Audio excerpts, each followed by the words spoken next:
Hi, my name's Hannah Overton with Syndeo Ministries, and I just wanted to share a little bit with you guys about what the Bible studies that you guys help provide do for the ladies at Syndeo Ministries.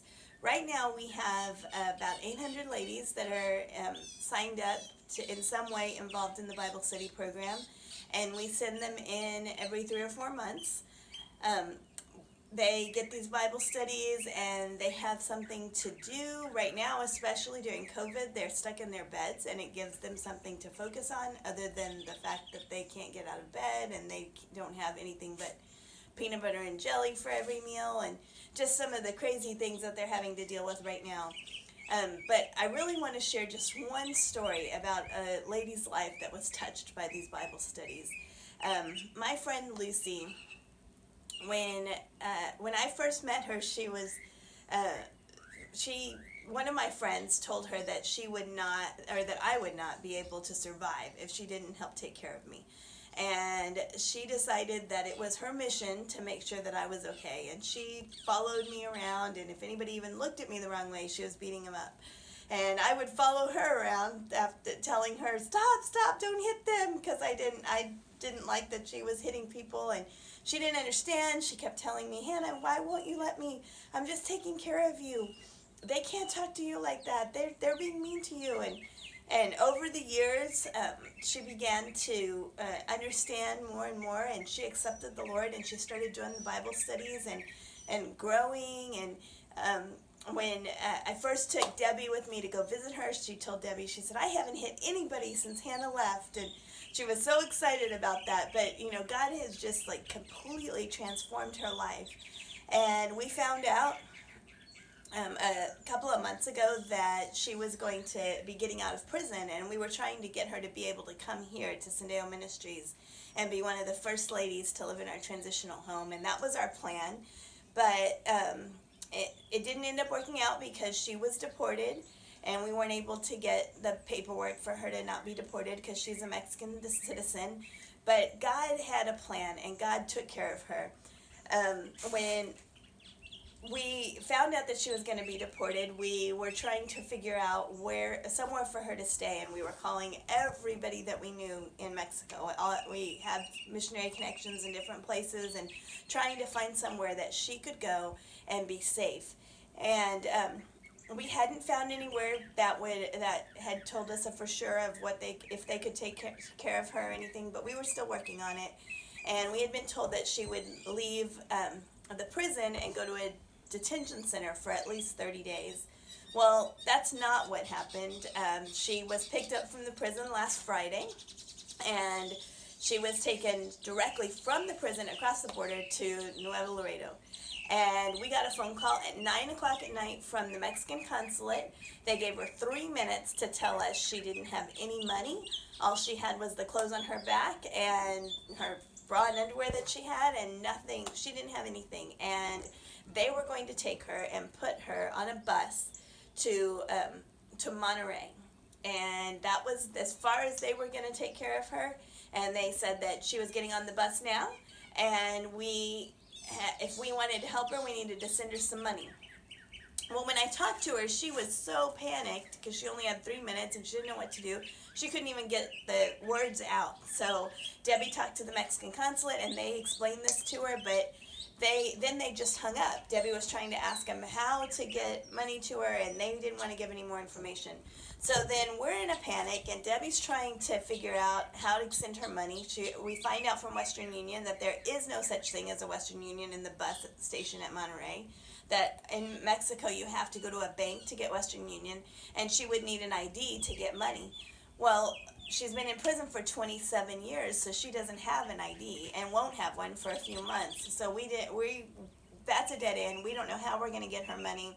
I call another friend of mine that they're missionaries, and I thought they might be they're pretty diehard missionaries, and I've seen them drop everything to help a lot of people, so I thought they might just drop everything and go look for her in Monterey. And so I called them, and they said, we would do it in a heartbeat, Hannah, but they both have COVID, and they've tested positive. And in Mexico, when that happens, they had officers at the end of their street with machine guns making sure they didn't leave their neighborhood. Um, so they could not leave. And they said they were sorry. They were going to try and find someone that could, and they were working on it. But we were still like hitting a dead end everywhere. But God knew exactly what she needed. And um, we called Holly Garcia. Some of you might know her with Regalos de Amor, and she was in Laredo, Mexico, and Nuevo Laredo. And I told her, I said, my friend is in your city, but they're getting ready to put her on a bus to Monterrey, and we don't know what to do. Do you have any suggestions? Is there any way that you can help us? And she said, well, I'll go get the pastor and we'll go look for her. And I said, oh, I don't know. I don't know if you'll even be able to find her. They're getting ready to put her on a bus. And she said, there's 10 bus stations, so start praying that God will show us the right bus station. And I told her, I don't know if there's any way. And she said, but God knows where she is, so start praying. So we started praying, and they got in the car, and they went, and they got to the bus station exactly as my friend Luce was getting up on the bus. She was the next one on the bus. She'd already gone up the stairs, was getting ready to go in. They called out her name, and she looked at them, and she said, who are you? It was Americans, and she didn't know who they were. And Holly said to her, she said, are you Luz Cisneros? I'm a friend of Hannah. Stay right there. And Chewy, the pastor, went over there and was trying to talk to her, and she was scared, but he told her wait, and then he went and talked to immigration, and he told immigration he wanted to take her, and they said, it's our job to put her on this bus to Monterrey, and we have custody of her, and we can't let her go. And they said, no, you need to let her go. She doesn't have any money.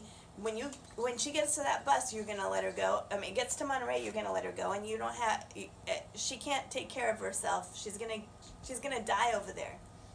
And little did we know, but there was already a guy. It was a bus full of men. There were 40 something men, and she was the only woman, and they were already trying to molest her and things. And anyway, the immigration told the pastor, here, sign here, and I will give you custody of her.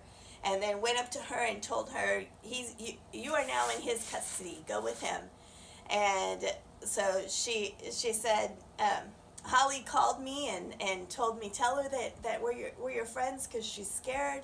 And I got on the phone with her, and I told her, I said, these are my friends, and they love Jesus, and they're going to take care of you. And she said, I'm scared, but I'm not as scared as I was to get on that bus. I'll trust you, Hannah. And she went with them, and they took care of her. And in Mexico, because of COVID, the stores aren't even open, and so there's only certain days of the week when you can even go grocery shopping. So they were low on everything, and they couldn't really get her stuff. So we dropped everything, and we went to Mexico, and we went shopping before we went, and we took over clothes and food and things for her, and she's staying there with the missionaries there, and we've already been able to contact her family, which she hadn't heard from in over 20 years. She didn't even know if they were alive. And she's been able to do video chats with them and get to see her grandkids for the first time. And God is just taking care of her 100%. She's going to go visit them in a few weeks, and then she'll make a decision. But there's a good chance that she might even stay and be a missionary with Regalos de Amor. They've invited her to do that if that's what she decides to do, and we're just waiting to see how God plays all that out. But God had a plan for Lucy, and he cared about her from day one. And even when she was in the pit of despair, and she was a mess inside of maximum security prison, beating everybody up that she came into contact with, God loved her, and God took care of her and placed her in a place where she could be safe and loved and changed for his glory. And it's those Bible studies that really changed her life, as she began to study God's word and to find out more and more of who he was. And so I just want to thank you guys, because the things that you do to help provide those Bible studies, they change lives. This is just one story of one person, but there's hundreds and hundreds of people whose lives have been changed by these studies, and we just can't even begin to explain. And we're so excited about all the different things that God is doing. Right now we're going to, over the next few weeks, we're going to 15 different units to deliver cups, and and soap to 9,000 ladies during this COVID, and that don't have, these ladies don't have soap and they don't have a cup to drink out of, and they're not being provided with drinks every day with their meals. And so instead of having to cup and drink out of the sink like this, they're actually going to get cups to drink out of. And it's a, you know, these are life-changing things that God is doing through your help, and we are so grateful. We actually have somebody here right now that's here for a few weeks, that's praying about coming and joining the ministry, and we have a group coming this next weekend to work on the bunkhouse. God is just doing one thing after another, and we're so excited as we see God doing so much more than we could ever ask or imagine. Thank you so much for all of your love and support. We couldn't do this without you guys.